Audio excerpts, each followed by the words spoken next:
Hi everyone, welcome back to Learning Now. In this video, we discuss probability topic based MCQs.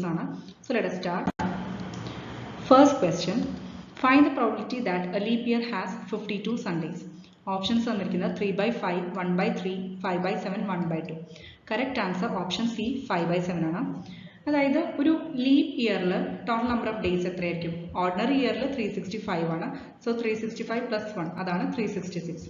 ഇനി probability നമുക്കറിയാം favourable outcomes divided by total outcomes ആണ്.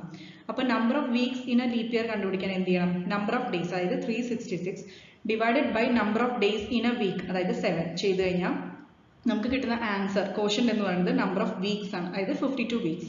ഇനി reminder ആയിട്ട് കിട്ടുന്ന ഡേയ്സിൽ അതാണ് നമ്പർ ഓഫ് ഡേയ്സ് എക്സ്ട്രാ ആയിട്ട് വരുന്നത്. സോ 52 വീക്സിൽ നമുക്കറിയാം 52 സൺഡേസ് ഉണ്ടാവും അല്ലേ. അപ്പോൾ ഈ എക്സ്ട്രാ 2 ഡേയ്സ് എന്ന് പറയുന്നത് വേറെ ഏത് കോമ്പിനേഷൻ വേണമെങ്കിലും ആവാം. സൺഡേ മൺഡേ മൺഡേ ട്യൂസ്ഡേ അങ്ങനെ അപ് ടു സാറ്റർഡേ സൺഡേ അങ്ങനെ വരുന്നവരെ. സോ എവറി ലീപ് ഇയറിൽ 52 സൺഡേസ് ഉണ്ട് നമുക്ക് മനസ്സിലായി. നമ്മളിത് ചോദിച്ചിരിക്കുന്നത് probability that A leap year has 52 Sundays ആണ്. സോ ഏതൊക്കെ കോമ്പിനേഷൻസ് ആണ് ബാക്കി 2 ദിവസം വരിക? Sunday Monday Monday Tuesday Tuesday Wednesday Wednesday Thursday Thursday Friday Friday Saturday and Saturday Sunday. അപ്പോൾ 52 സൺഡേസ് കിട്ടണമെങ്കിൽ ഇനി പ്ലസ് ഒരു സൺഡേ വരാൻ പാടില്ല. 52 ആണ് നമുക്കിപ്പോൾ ഓൾറെഡി കിട്ടിയിരിക്കുന്നത്. അപ്പോൾ സൺഡേ വരാത്ത കോമ്പിനേഷൻസ് നോക്കാം. സോ സൺഡേ വരുന്ന കോമ്പിനേഷൻസ് കട്ട് ഔട്ട് ചെയ്യാം. അപ്പോൾ 2 കോമ്പിനേഷൻസ് പോയി. അപ്പോൾ ബാക്കി എത്രയാണ്? 5 ആണുള്ളത്. So number of favourable outcomes 5 divide by total number of outcomes എന്താ? 7 ആണ് അല്ലേ. 7ൽ 5 ആണ്. അപ്പോൾ 5 by 7 ആണ് correct answer. Second question, in a single throw of a pair of dice, the probability of getting only odd numbers on both dice. ഇപ്പോൾ 2 dyes throw ചെയ്യുമ്പോൾ നമുക്ക് probability of getting only odd numbers ആണ് ചോദിച്ചിരിക്കുന്നത്. Options A 1 by 6, B 1 by 3, C 1 by 4 and D 1 by 12. Correct answer option C 1 by 4 ആണ്. അതായത് probability of only getting odd numbers ആണ് ചോദിച്ചിരിക്കുന്നത് അല്ലേ. അപ്പോൾ ഓഡ് നമ്പേഴ്സ് എന്ന് പറയുമ്പോൾ 2 ഡൈസ് നമ്മൾ എറിയുമ്പോൾ 1 3 5 ഇതാണ് ആ കൂടി വരുന്ന നമുക്ക് ഏതൊക്കെയാണ് ഓഡ് നമ്പേഴ്സ് വരുന്നത് ഒരു ഡൈസിൽ? 1 3 5. അപ്പോൾ 2 എണ്ണം എറിയുമ്പോൾ ഇതേപോലെ 1 3 5 2 കേസസ് വരും അല്ലേ. അപ്പോൾ 3 ടോട്ടൽ നമ്പർ ഇവിടെ എത്രയാണ്? 1 3 5 അതാണ് ടോട്ടൽ നമ്പർ. സോ 3. അപ്പോൾ 2 ഡൈസ് ആണ് എറിയുന്നത്, രണ്ടും അറ്റ് എ ടൈം തന്നെയാണ്. സോ ആൻഡ് ആണ് വരിക. സോ മൾട്ടിപ്ലൈ ചെയ്യുക 3 into 3 മനസ്സിലായോ? സോ 3 into 3 9 ആണ് ഇവിടെ number of outcomes in both numbers odd ആയിട്ട് വരേണ്ട കേസിൽ 3 into 3 equal to 9. ഇനി നമ്മുടെ അടുത്ത് പറഞ്ഞിട്ടുള്ളത് പ്രോബിലിറ്റി എന്ന് പറയുന്നത് ഇപ്പോൾ നമുക്കറിയാം number of favourable outcomes divide by total number of possible outcomes ആണ്. ടോട്ടൽ നമ്പർ ഓഫ് ഔട്ട്കംസ് എന്താ വരിക? 2 ഡൈസ് ആണ്. അപ്പോൾ ഒരു ഡൈസിൽ 1 മുതൽ 6 വരെ, അതേപോലെ സെക്കൻഡ് ഡൈസിലും അങ്ങനെ തന്നെ അല്ലേ. അപ്പോൾ ഇവിടെയും 6 ചാൻസസ് ഉണ്ട്, ഇവിടെ 6 ചാൻസസ് ഉണ്ട്. അപ്പോൾ 6 into 6 രണ്ടും കൂടിയിട്ടല്ലേ ആൻഡ് ആണ്. സോ മൾട്ടിപ്ലൈ ചെയ്യുക 6 into 6 ദാറ്റ് ഇസ് 36. അപ്പോൾ ടോട്ടൽ ഔട്ട്കംസ് 36 ആണ്. ഫേവറബിൾ ആയിട്ടുള്ള നമ്മൾ ഓൾറെഡി കണ്ടുപിടിച്ചു 9 ആണ്. ഓഡ് നമ്പേഴ്സ് മാത്രം കിട്ടരുത്. So 3 into 3 9. അപ്പോൾ 9 ഡിവൈഡഡ് ബൈ 36, 9ഉം 36ഉം ക്യാൻസൽ ചെയ്താൽ 4. അപ്പോൾ 1 by 4 ആണ് probability, that is 0.25. Third question, a bag contains 7 blue balls, 9 yellow balls and 14 pink balls. A ball is drawn at random from the bag. What is the probability that the ball drawn is either yellow or blue? അപ്പോൾ നമുക്ക് 7 blue balls ഉണ്ട്, 9 yellow balls ഉണ്ട്, 14 pink balls ഉണ്ട്. Ball is drawn at random ആയിട്ട് draw ചെയ്യുമ്പോൾ ആ ball either yellow or blue ആവാനുള്ള പ്രോബിലിറ്റിയാണ് ചോദിച്ചിരിക്കുന്നത്. ഓപ്ഷൻസ് തന്നിരിക്കുന്നത് A 10 by 23, B 13 by 529, C 11 by 23 and D 8 by 15. Correct answer option D ആണ് 8 by 15. അപ്പോൾ ആദ്യം നമ്മൾ ചെയ്യേണ്ടത് ടോട്ടൽ നമ്പർ ഓഫ് ഔട്ട്കംസ് കണ്ടുപിടിക്കാം. അതായത് 7 plus 9 plus 14 ദാറ്റ് ഇസ് 30.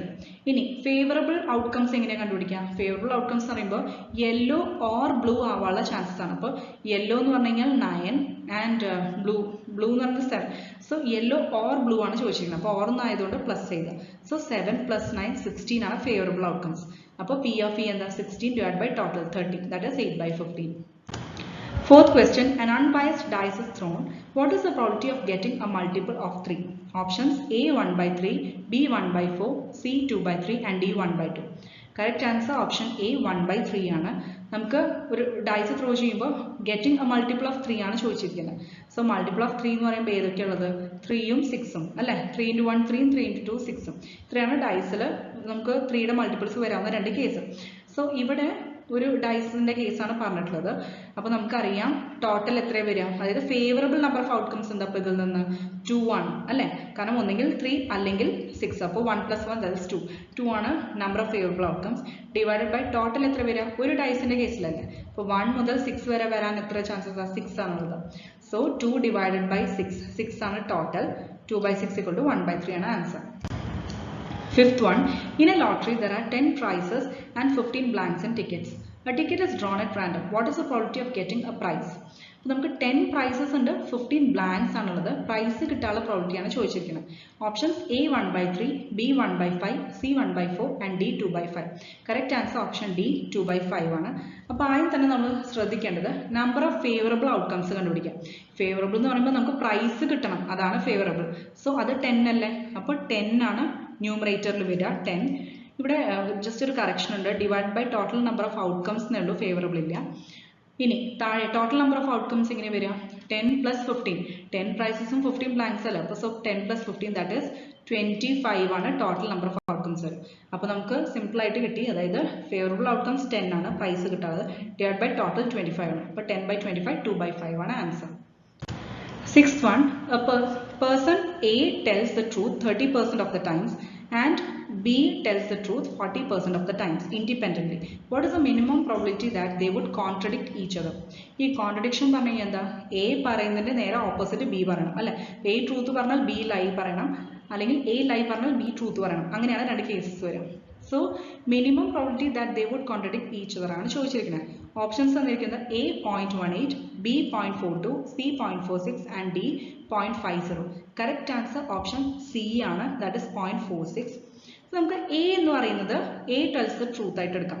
അപ്പോൾ A കോംപ്ലിമെന്റ് എന്താ വരിക, A' അല്ലെങ്കിൽ A കോംപ്ലിമെന്റ് എന്താ വരിക, A അല്ലാത്ത നോട്ട് A ആണ് വരിക. നോട്ട് A എന്ന് പറഞ്ഞാൽ A എന്ന് പറയുന്നത് ടെല്ലിംഗ് ദ ട്രൂത്ത് ആണ്. അപ്പോൾ നോട്ട് A എന്താ, ലൈ ആയിരിക്കും അല്ലെ. സോ A ലൈസ്, അതാണ് A കോംപ്ലിമെന്റ്. അതേപോലെ ബിയുടെ കേസിൽ B ടെല്ലിംഗ് ദ ട്രൂത്ത് എടുക്കുക. അപ്പോൾ B കോംപ്ലിമെന്റ് എന്താ, B telling the lies. Okay, അപ്പോൾ P of A നമുക്ക് ക്വസ്റ്റ്യനിൽ തന്നിട്ടുണ്ട്. P of A എന്ന് പറയുന്നത് 30% ആണ് അല്ലെ. അതായത് probability that A tells the truth, അതാണ് P of A 30%, 30/100, അതായത് 3/10. അപ്പോൾ P of A കോംപ്ലിമെന്റ് എന്താവും, നമുക്കറിയാം കോംപ്ലിമെന്റ് എന്ന് പറഞ്ഞാൽ 1 - P of A ആണ്. So 1 - 3/10 that is 7/10. ഈ P of A കോംപ്ലിമെന്റ് നമ്മൾ പറഞ്ഞു A ടെല്ലിംഗ് ലൈസ് ആണ് P of A കോംപ്ലിമെന്റ്. ഇതേപോലെ ബിയുടെ കണ്ടുപിടിച്ചൂടെ, P of B 40% തന്നിട്ടുണ്ട്, ദാറ്റ് ഇസ് 40/100, ഇപ്പോൾ 4/10. അപ്പോൾ P of B കോംപ്ലിമെന്റ് എന്താ, 1 - 4/10, ദാറ്റ് ഇസ് 6/10, അതായത് B telling the lies. Okay, ഇനി കോൺട്രഡിക്ടറി കേസ് ആണ് പറഞ്ഞിട്ടുള്ളത്, അതായത് ഏത് A tells the truth and B tells the lie, അതായത് ആൻഡ് വരുമ്പോൾ നമ്മൾ മൾട്ടിപ്ലൈ ചെയ്തു. ഇനി ഓർ, ഇവിടെ ഓർ കേസ് വരും, അതായത് ഒന്നെങ്കിൽ A ട്രൂത്തും B ലൈസും, telling the truth or lies. And ഇനി ഓർ കേസ്, സെക്കൻഡ് കേസ് എന്താ വരിക, ഒന്നെങ്കിൽ ഈ കോമ്പിനേഷൻ ആയിരിക്കും A ട്രൂത്തും B ലൈസും, അല്ലെങ്കിൽ ഓർ കേസ് വരുമ്പോൾ പ്ലസ് ചെയ്തു, B telling the truth and വരുമ്പോൾ multiply A telling the lies. അപ്പോൾ P of B into P of A complement വന്നു. സോ കറസ്പോണ്ടിങ് ടേംസ് മൾട്ടിപ്ലൈ ചെയ്യാം. P of A 3/10, P of B complement 6/10 plus 7/10, അതായത് P of B 7/10, P of A complement 4/10. അപ്പോൾ 3/10 into 6/10 plus 7/10 into 4/10 is equal to 46/100, അതായത് 0.46 ആണ് answer. Seventh question, if 2 dice are thrown in the air, the probability of getting sum as 3. ഇപ്പോൾ some, രണ്ട് dyes നമ്മൾ എറിയുമ്പോൾ 3 ആണ് some ആയിട്ട് കിട്ടേണ്ടത് രണ്ട് കോമ്പിനേഷൻസും. സോ ഓപ്ഷൻസ് തന്നിരിക്കുന്നത് A 2/18, B 3/18, C 1/18 and D 1/36. Correct answer option C 1/18 ആണ്. ഇപ്പോൾ രണ്ട് ഡൈസും നമ്മൾ എറിയുമ്പോൾ ടോട്ടൽ നമ്പർ ഓഫ് ഔട്ട്കംസ് നമുക്കറിയാം, ഫസ്റ്റ് 6ഉം സെക്കൻഡ് 6 ആണ്. ഇത് രണ്ടും അറ്റ് എ ടൈം അല്ലെ ആൻഡ് ആണ്. സോ മൾട്ടിപ്ലൈ ചെയ്യുക, ദാറ്റ് ഇസ് 36. ഓക്കെ, ഇതാണ് ടോട്ടൽ നമ്പർ ഓഫ് ഔട്ട്കംസ്. ഇനി ഫേവറബിൾ ഔട്ട്കംസ് എന്താ വരിക, നമുക്ക് സം ആസ് 3 ആണ് കിട്ടേണ്ടത്. സോ 1 2 2 1, അതായത് ഫസ്റ്റ് ഡൈസിൽ 1 ആണെങ്കിൽ സെക്കൻഡ് ഡൈസിൽ എന്ത് വരണം, 2 വരണം, അല്ലെങ്കിൽ ഫസ്റ്റ് ഡൈയിൽ 2 ആണെങ്കിൽ സെക്കൻഡ് ഡൈയിൽ 1 വരണം. ഇങ്ങനെ എന്നാലും 1 + 2 2 + 1 3 കിട്ടുള്ളൂ. സോ രണ്ട് കോമ്പിനേഷൻസ് ആണ് ഈ വരുന്നത്, 1 2 2 1. അപ്പോൾ നമുക്ക് total number of favourable outcomes കിട്ടി, ഒന്നെങ്കിൽ 1 2 അല്ലെങ്കിൽ 2 1 അല്ല, അപ്പോൾ 2 ആണ്. 2 ഡിവൈഡ് ബൈ ടോട്ടൽ നമ്പർ എത്ര, 36, അപ്പോൾ 1/18. Eighth question, a card is drawn from the set of 52 cards. Find the probability of getting a queen card. Okay, total 52 cards in the queen card. Options A 1 by 26, B 1 by 13, C 4 by 53 and D 4 by 13. Correct answer option B 1 by 13 ആണ്. നമുക്കറിയാം total number of cards a deck of cards 52 number of cards ഉണ്ട് അല്ലേ? അതിൽ queen cards എത്ര ഉണ്ടാവും? 4 ആണ് നമുക്കറിയാം. So number of favorable outcomes 4 ആണ് divided by total number of outcomes 52 ആണ്. So 4 by 52 that is 1 by 13 ആണ് answer. Ninth question, the probability that a non-leap year selected at random will contain 53 Sundays. ഇവിടെ ശ്രദ്ധിക്കണം, non leap year ആണ് തന്നിരിക്കുന്നത്, leap year അല്ല. Leap year കാണുമ്പോൾ തന്നെ അങ്ങനെ ലീപ്പ് ഇയർ ആണെന്ന് വിചാരിക്കരുത്, നോൺ ലീപ്പ് ഇയർ ആണ് തന്നിരിക്കുന്നത്. ക്വസ്റ്റ്യൻ നന്നായി ശ്രദ്ധിച്ചു വായിച്ചിട്ട് വേണം അറ്റംപ്റ്റ് ചെയ്യാൻ. So the probability that a non-leap year selected at random will contain 53 Sundays ആണ് ചോദിച്ചിരിക്കുന്നത്. Options A 1 by 7, B 2 by 7, C 3 by 7 and D 5 by 7. Correct answer option A 1 by 7 ആണ്. Explanation നോക്കാം. Non leap year പറഞ്ഞു കഴിഞ്ഞാൽ എന്താ? Normally ഒരു ordinary year അല്ലെ? Ordinary ഇയറിൽ നമുക്കറിയാം 365 ഡേയ്സ് ആണ് ഉള്ളത്. ഈ 365 ഡേയ്സ് എന്ന് പറയുമ്പോൾ 365 by 7 ചെയ്യാം. അതെന്തിനാണ്? നമുക്ക് നമ്പർ ഓഫ് വീക്സ് അറിയാൻ വേണ്ടിയിട്ട് അല്ലെ? നമ്മൾ ഇതേപോലെ ഒരു പ്രോബ്ലം നേരത്തെ ചെയ്തിട്ടുണ്ടായിരുന്നു. അപ്പോൾ 365 by 7 എന്ന് പറഞ്ഞു കഴിഞ്ഞാൽ 52 വീക്സ് നമുക്ക് കിട്ടും, പ്ലസ് റിമൈൻഡർ 1 ആണ് കിട്ടുക. അത് നമ്പർ ഓഫ് ഡേയ്സ് ആണ്. അപ്പോൾ 52 വീക്സിൽ നമുക്കറിയാം 52 സൺഡേസ് ഉണ്ടാവും. ഇനി ഈ എക്സ്ട്രാ 1 ഡേ എന്ന് പറയുന്നത് ഏതെങ്കിലും ആവാം. സൺഡേ ടു സാറ്റർഡേ വരെ ഏത് ഡേ വേണമെങ്കിലും ആവാം. Sunday, Monday, Tuesday, Wednesday, Thursday, Friday, Saturday. ഇവിടെ സൺഡേ വരില്ല. സോ ഇതിലത്തെ 7 കേസിൽ ഏത് വേണമെങ്കിലും ആവാം. സോ ടോട്ടൽ പോസിബിൾ ഔട്ട്കംസ് എന്താ? 7 ആണെന്ന് കിട്ടിയല്ലോ അല്ലെ? കാരണം ആ ഒരു എക്സ്ട്രാ ഡേ ഇതിലത്തെ ഏത് വേണമെങ്കിലും ആവാം. അപ്പോൾ total number of possible outcomes 7 ആണ്. ഇനി നമ്പർ ഓഫ് ഫേവറബിൾ ഔട്ട്കംസ് എന്ന് പറഞ്ഞു കഴിഞ്ഞാൽ നമ്മുടെ അടുത്ത് ചോദിച്ചിട്ടുള്ളത് 53 സൺഡേസ് കിട്ടാനാണ്. അതായത് ഈ എക്സ്ട്രാ ഡേ അപ്പോൾ എന്താവണം? സൺഡേ ആയിരിക്കണം അല്ലെ? അതാവാനുള്ള പ്രോബിലിറ്റി 1 അല്ലേ? അപ്പോൾ നമ്പർ ഓഫ് ഫേവറബിൾ ഔട്ട്കംസ് 1 ആണ്, divided by total outcomes 7. So 1 by 7 ആണ് answer. 10th question, 10 players Sangeeta and Reshma play a tennis match. It is known that the probability of Sangeeta winning the match is 0.62. The probability of Reshma winning the match is. അപ്പോൾ നമുക്ക് തന്നിട്ടുണ്ട് രണ്ട് players Sangeetha and Reshma ഒരു tennis match കളിക്കുകയാണ്. അപ്പോൾ probability of Sangeetha winning the match ആണ് 0.62. അപ്പോൾ P of S തന്നിട്ടുണ്ട്. നമ്മുടെ അടുത്ത് പി ഓഫ് ആർ ആണ് കണ്ടുപിടിക്കാൻ പറ്റില്ല. ഒരു മാച്ച് ആണ്, ഒരാൾ വിൻ ചെയ്യുമ്പോൾ അതർ വൺ വിൽ ലോസ് അല്ലേ? സോ ഓപ്ഷൻസ് തന്നിരിക്കുന്നത് A 0.62, B 0.38, C 0.58 and D 0.42. Correct answer option B ആണ് 0.38. അപ്പോൾ നമുക്ക് പി ഓഫ് എസ് അതായത് പ്രോബബിലിറ്റി ഓഫ് സംഗീതാസ് വിന്നിങ് അല്ലെങ്കിൽ സംഗീത വിൻ ദ മാച്ച് എന്ന് പറഞ്ഞിരിക്കുന്നത് 0.62 ആണ്. നമുക്കറിയാം ഒരാൾ വിൻ ചെയ്താൽ അതർ വൺ വിൽ ലോസ്. അപ്പോൾ 1 ആണ് ടോട്ടൽ പ്രോബിലിറ്റി വരിക അല്ലെ? 1 മൈനസ് പി ഓഫ് എസ് ചെയ്താൽ പി ഓഫ് ആർ കിട്ടില്ലേ? ശരിയല്ലേ? അപ്പോൾ പ്രോബിലിറ്റി ഓഫ് രേഷ്മാസ് winning the match P of R എന്തായിരിക്കും? അപ്പോൾ 1 മൈനസ് പി ഓഫ് എസ്. കാരണം എന്താ? ഈ ഇവൻസ് ആറും എസും എന്താ? കോംപ്ലിമെന്ററി ആണ് അല്ലെ? ഞാൻ നേരത്തെ പറഞ്ഞ പോലെ ഒരാൾ വിൻ ചെയ്താൽ അടുത്താള്, ഒരാൾ ജയിച്ചാൽ എന്തായാലും അടുത്താൾ തോൽക്കും അല്ലെ? സോ രണ്ടും കോംപ്ലിമെന്ററി ആണ്, അതുകൊണ്ടാണ്. So 1 minus P of S ചെയ്ത് കഴിഞ്ഞാൽ നമുക്ക് പി ഓഫ് ആർ കിട്ടും. സോ 1 മൈനസ് 0.62 അതായത് 0.38 ആണ് answer. 11th question, a teacher has 6 red balls, 7 blue balls, 8 purple balls and 4 black balls in a basket. A student reaches into the basket and randomly selects a ball. What is the probability that the ball will be either blue or black? Okay, അപ്പോൾ options തന്നിരിക്കുന്നത് A 11 by 25, B 6 by 25, C 3 by 25 and D 9 by 25. Correct answer option A 11 by 25 ആണ്. അപ്പോൾ ഒരു student ഈ ബാസ്കറ്റിൽ നിന്ന് randomly ഒരു ball select ചെയ്യണം. അപ്പോൾ നമുക്ക് തന്നിരിക്കുന്നത് 6 red, 7 blue, 8 purple, black, 4 black ആണ്. ഇതെല്ലാം ആഡ് ചെയ്ത് കഴിഞ്ഞാൽ ടോട്ടൽ നമ്പർ ഓഫ് ഔട്ട്കംസ് കിട്ടില്ലേ? അപ്പോൾ 6 + 7 + 8 + 4 25 ബോൾസ് കിട്ടി. അപ്പോൾ ടോട്ടൽ നമ്പർ ഓഫ് ഔട്ട്കംസ് നമുക്ക് കിട്ടി. ഇനി ഫേവറബിൾ ഔട്ട്കംസ് എന്ന് പറഞ്ഞാൽ എന്താ? ക്വസ്റ്റ്യനിൽ ചോദിച്ചിരിക്കുന്നത് ഈ ഡ്രോ ചെയ്ത ബോൾ ഒന്നെങ്കിൽ ബ്ലൂ അല്ലെങ്കിൽ ബ്ലാക്ക് എന്നാണ് ചോദിച്ചിരിക്കുന്നത്. സോ ബ്ലൂവിൻ്റെ നമ്പർ എത്രയാണ്? ബ്ലൂ എന്ന് പറയുന്നത് 7ഉം ബ്ലാക്ക് എന്ന് പറയുന്നത് 4. ഏത് 7 ഓർ ആണ്, അപ്പോൾ പ്ലസ് ബ്ലാക്ക് ആണ്. അപ്പോൾ 7 + 4 11. അപ്പോൾ ഇതാണ് 11 ആണ് ഫേവറബിൾ ഔട്ട്കംസ്. സോ പ്രോബിലിറ്റി എന്താ? 11 ബൈ ടോട്ടൽ അതായത് 25. 12th question, an urn contains 5 red balls and 5 black balls.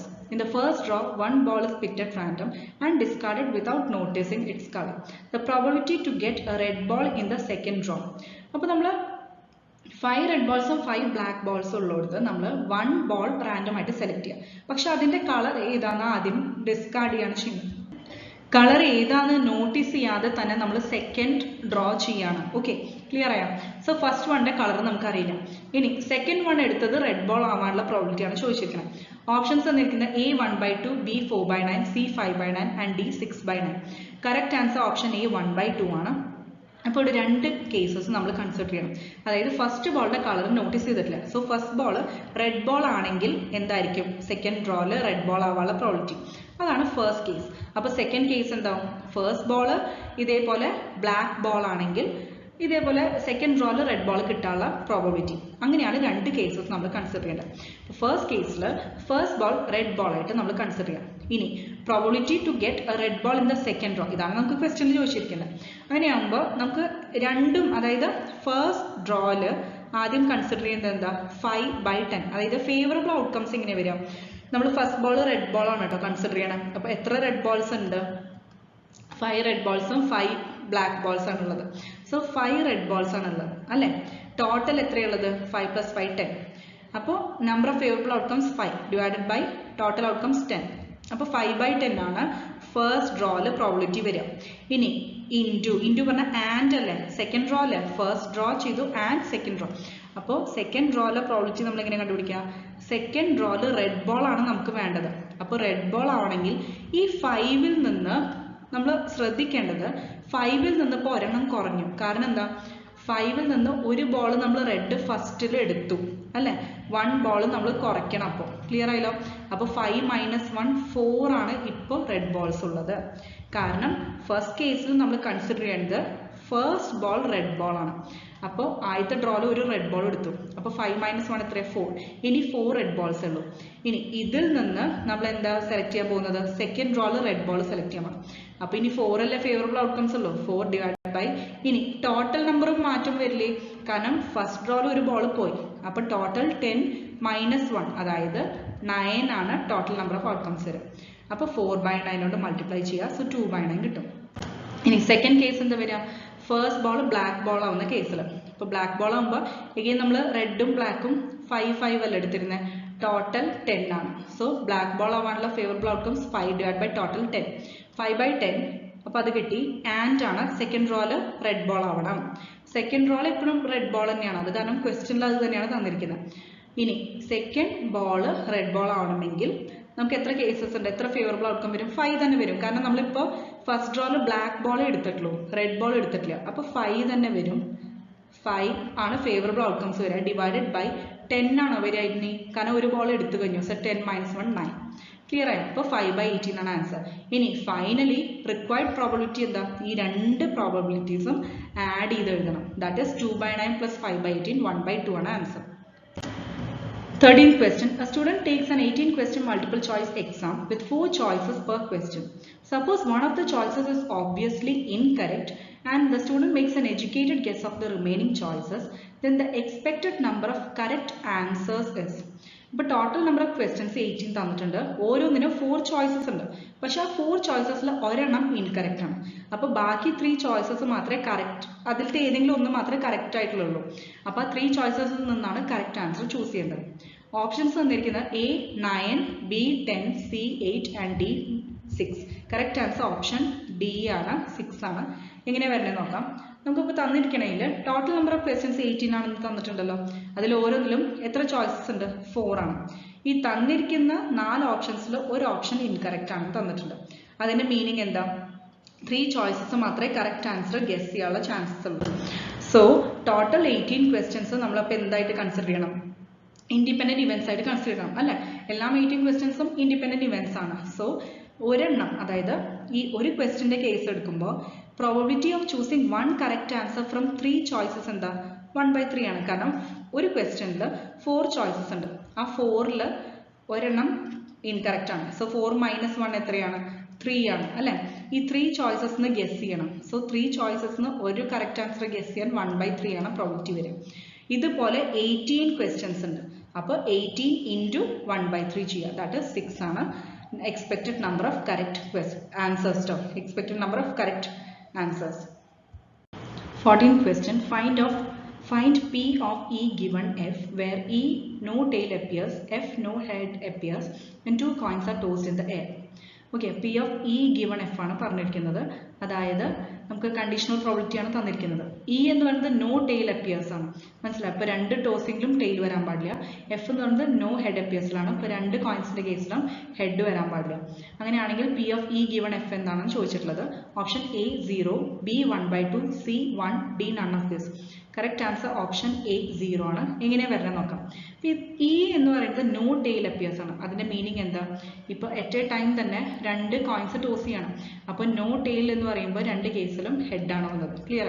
അപ്പോൾ ഇതാണ് ഇ എന്ന് പറയുന്നത്. സോ ഇ എന്ന് പറയുന്നത് എച്ച് ആണ്. നെക്സ്റ്റ് വൺ എഫ് എന്ന് പറഞ്ഞു കഴിഞ്ഞാൽ നോ ഹെഡ് അപ്പിയേഴ്സ് ആണ്. നോ ഹെഡ് അപ്പിയേഴ്സ് എന്ന് പറയുമ്പോൾ എഫിന്റെ കേസിൽ ടി. അപ്പോൾ രണ്ട് കോയിൻസ് ടോസ് ചെയ്യുമ്പോൾ ഹെഡ് ടി ഇങ്ങനെയാണ് ഇയും എഫും ഡിഫൈൻ ചെയ്തിട്ടുള്ളത്. അപ്പോൾ ഇതിൽ നിന്ന് തന്നെ നമുക്ക് മനസ്സിലായി ഈ ഇന്റർസെക്ഷൻ എഫ് എന്താ വരിക? രണ്ടിനും കോമൺ ആയിട്ട് എന്തെങ്കിലും ഉണ്ടോ? ഇല്ല. സോ ഈ ഇന്റർസെക്ഷൻ എഫ് നള്ളാണ്, 0 ആണെന്ന് കിട്ടി. ഇനി നമുക്കറിയാം രണ്ട് കോയിൻസ് ടോസ് ചെയ്യുമ്പോൾ പി ഓഫ് ഇ എന്തായിരിക്കും? ടോട്ടൽ നമ്പർ എന്ന് പറയുന്നത് 2 × 2. ടോട്ടൽ ഔട്ട്കംസ് എന്താ വരിക? ഒരു കോയിനിൽ 2, അടുത്ത കോയിനിൽ 2. ഇപ്പോൾ രണ്ടും അറ്റ് എ ടൈം ചെയ്യുന്നതുകൊണ്ട് ഇൻറ്റു ചെയ്യുക. അപ്പോൾ ആൻഡ് ആയതുകൊണ്ട് മൾട്ടിപ്ലൈ ചെയ്യുക. 2 × 2 4. അതാണ് ടോട്ടൽ നമ്പർ ഓഫ് ഔട്ട്കംസ്. ഇതിൽ പി ഓഫ് ഇ എന്ന് പറയുന്നത് എന്താ? ഈ എച്ച് കോമ്പിനേഷൻസ് ഏതൊക്കെ വരിക? T H T H and T. ഇതാണ് 4 കോമ്പിനേഷൻസ് വരിക അല്ലേ? അപ്പോൾ ഇതിൽ ഈ പി ഓഫ് ഇ എന്ന് പറയുന്നത് ഫേവറബിൾ ഔട്ട്കംസ് 1 ആണ് അല്ലേ? 1 ഡിവൈഡഡ് ബൈ ടോട്ടൽ എത്രയാണ്? 4. അതുപോലെ പി ഓഫ് എഫും എങ്ങനെയായിരിക്കും? ടി മാത്രം വരുന്നത്. That is 1 divide by total 4. അപ്പോൾ പി ഓഫ് ഇയും പി ഓഫ് എഫും 1/4 എന്ന് മനസ്സിലായി. ഇപ്പോൾ ഓൾറെഡി നമുക്ക് പി ഓഫ് ഇ ഗിവൺ എഫിന്റെ ഫോർമുല നമുക്കറിയാം. P of E intersection F divide by P of F. ഇതിൽ P of E intersection F 0 അല്ലേ? സോ ആൻസർ എന്താ വരിക? പി ഓഫ് ഇ ഗിവൺ എഫിന്റെ 0 ആണ് answer. Last question, 15th one.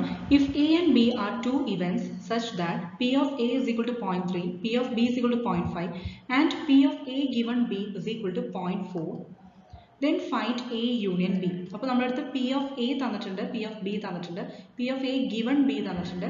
We have to find P of A union B. തന്നിരിക്കുന്ന options നോക്കാം. A 0.6, B 0.5, C 0.75 and D none of this.